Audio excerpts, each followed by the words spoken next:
لیکن بعض دفعہ ایسا ہوتا ہے کہ اب دیکھو وہ 3 صحابی اگر تبوک میں چلے جاتے تو وہ تبوک میں جانا اتنی بڑی آزمائش نہیں تھی, بہت بڑی تھی لیکن اتنی نہیں کہ جتنا 40 دن جو بائیکاٹ ہوا نا وہ اس سے بڑی آزمائش تھی. تو چھوٹی آزمائش میں ناکام ہونے کی وجہ سے اللہ نے بڑی آزمائش میں ڈالا, لیکن وہ بڑی آزمائش میں کامیاب ہو کر ان لوگوں سے بھی آگے نکل گئے ہوں گے جو تبوک میں گئے ہوں گے, تبھی ان کا الگ سے اللہ نے ذکر کیا.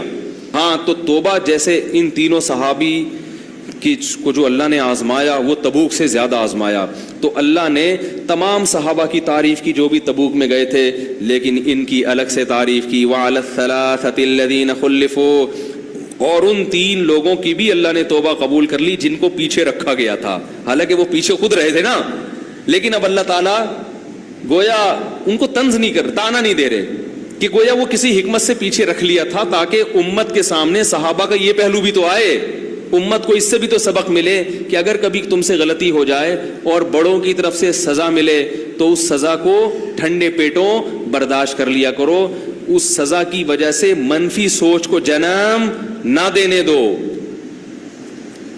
پازیٹو سوچ کو جنم دو, تو اس سے فائدہ کیا ہوگا, اللہ اور اونچا مقام دے دے گا. سمجھ رہے ہیں کہ نہیں سمجھ رہے؟ آج کسی کو ڈانٹو نا, کوئی تنبیہ کرو تو وہ اکڑ جاتا ہے, میں کیا ایسا آدمی ہوں, میں بھائی مان لے یار غلطی ہو گئی, آئندہ نہیں کریں گے, ختم بات. تو یہ حدیث میں آتا ہے یا بنی آدم کلکم خطاؤن, تم میں سے ہر شخص سے خطا ہوتی ہے, وخیر الخطائین التوابون, لیکن بہترین خطا کرنے والے وہ ہیں جو توبہ کر لیں. مفتی طارق مسعود صاحب کے بیانات کتنے سارے لیسنز ہیں نا اس ایک واقعے میں.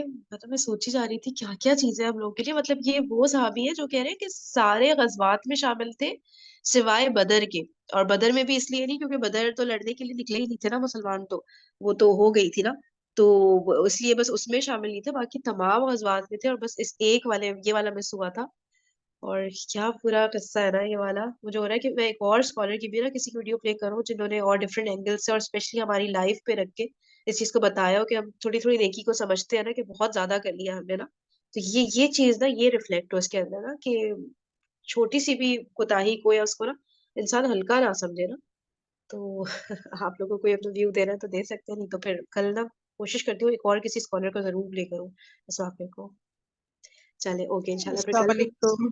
جی جی وعلیکم اور اس السلام کے جی. علاوہ ایک سبق تو مجھے میرے خیال میں یہ بھی ملتا ہے کہ جیسے جو چیز رکاوٹ بن رہی ہے ایمان میں, اس ہاں ہاں چیز کو تھوڑا سا دور کرنا چاہیے تاکہ ہمارا ایمان جو ہے وہ پکا رہے. جیسے باغات تھے, ان کے پاس دولت تھی, تو انہوں نے وہ سارا یعنی کافی سارا اس میں سے صدقہ کر دیا. تو ہمیں بھی ہاں دیکھنا چاہیے کہ ہمارے ارد گرد وہ کون سی چیزیں ہیں جو رکاوٹ بن رہی ہیں کہ ہم نمازیں جو ہے وہ نماز ٹائم پہ نہیں پڑھ سکتے, یا کہ باقی جو ارکان ہیں ان میں تاخیر ہو رہی ہے, یا کہ ہاں اپنی طرف سے یعنی کہ کافی ساری چیزیں ہیں جو اس سے لیسن مل رہا ہے میرے خیال میں. تو یعنی دور کرنا چاہیے ان چیزوں کو, تھوڑا سا فاصلہ دینا چاہیے تاکہ ہم ایمان کی اور اللہ کے نزدیک اور زیادہ جا سکیں. بالکل صحیح کہہ رہی ہے. واقعی میں جو چیزیں رکاوٹیں بن رہی ہیں ہمیں دین میں آ کے جانا ہے. جیسے کسی کو کوکنگ کا بہت کریز ہے, ٹھیک ہے, اس کو ہوتا ہے میں یہ پکا لوں, میں یہ کر لوں, کھانا پک گیا تو میں میٹھا پکا لوں, تب میں یہ ایک ہوتا ہے نا ایڈکشن ہوتی ہے ہمیں کچھ چیزوں کی نا, جو کہ گناہ کا کام نہیں ہوتا. ظاہر ہے کوکنگ کوئی گناہ کا تھوڑی ہے, لیکن اس میں بھی اب آپ لگے ہی چلے تو آپ اس کی وجہ سے آپ کا دین پیچھے رہ جا رہا ہے, یا اولاد کے اوپر آپ اتنا ٹائم لگا رہے ہو کہ بس آپ کو اپنی کچھ پتہ ہی نہیں ہے.